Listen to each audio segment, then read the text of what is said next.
The Beatles' 1965 album, Rubber Soul, marked a shift for the band, embracing deeper lyrical themes and experimenting with new sounds. Nowhere is this more evident than in the track Norwegian Wood, This Bird Has Flown. On the surface, it's a simple folk rock tune, but dig deeper and you find a song of swinging London lust, groundbreaking musical fusion, and a lingering hint of arson.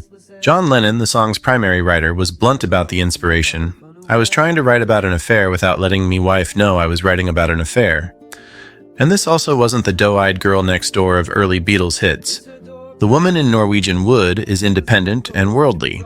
As the song's co-writer Paul McCartney explained, that Norwegian Wood was a cheeky reference to the cheap pine paneling popular with mod Londoners at the time, stating, "I came in, and he had this first stanza which was brilliant. I once had a girl, or should I say she once had me." That was all he had, no title, no nothing. I said, "Oh yes, well, we're there."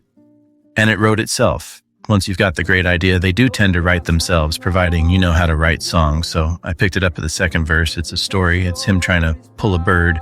It was about an affair. John told Playboy that he hadn't the faintest idea where the title came from, but I do.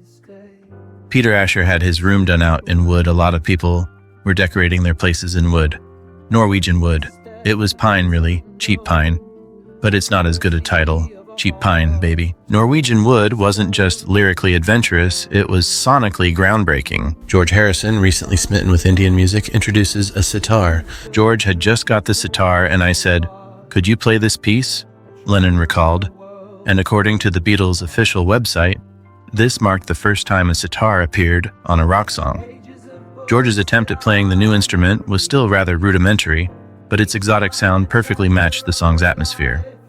Harrison's interest would blossom into a lifelong study of Indian music and philosophy, leaving its mark on the Beatles' sound for years to come. And the inclusion of the sitar influenced many other artists, leading to many rock bands to begin adopting the new sound as well. The Rolling Stones' Paint It Black, for example, was released the following year and featured a very prominent and unforgettable sitar riff played by Brian Jones. Upon examination, it's easy to see how the song echoed Bob Dylan's lyrical style, and Dylan noticed this as well. Dylan's response was to write Fourth Time Around, a song that appeared on his album Blonde on Blonde. It features a strikingly similar melody and theme.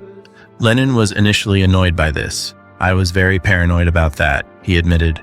However, he later appreciated Dylan's playful jab, and the rivalry between the two spurred each other to greater creative heights as time went on. The song's ending is famously ambiguous. Lennon spends the night awkwardly at the woman's place after crawling off to sleep in the bath, only to wake alone. His solution? The lyrics tell us, "So I lit a fire, isn't it good?" Did he literally burn the woman's house down? Lennon was coy, but McCartney supported the arson theory.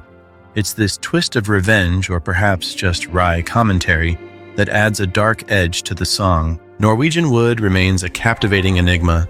It's a snapshot of swinging London's free love ethos, a landmark in the fusion of Western pop and world music, and a tale with a deliciously ambiguous ending. Whether it's about a one-night stand, a sly dig at Dylan, or full-on arson, its blend of catchy melody and lyrical mystery helped usher in a new era of rock and roll songwriting. Thank you for joining me today as we reflected on another amazing Beatles song. I hope you enjoyed it. If you did, please remember to hit the like button and subscribe for more reliable rock and roll content like this.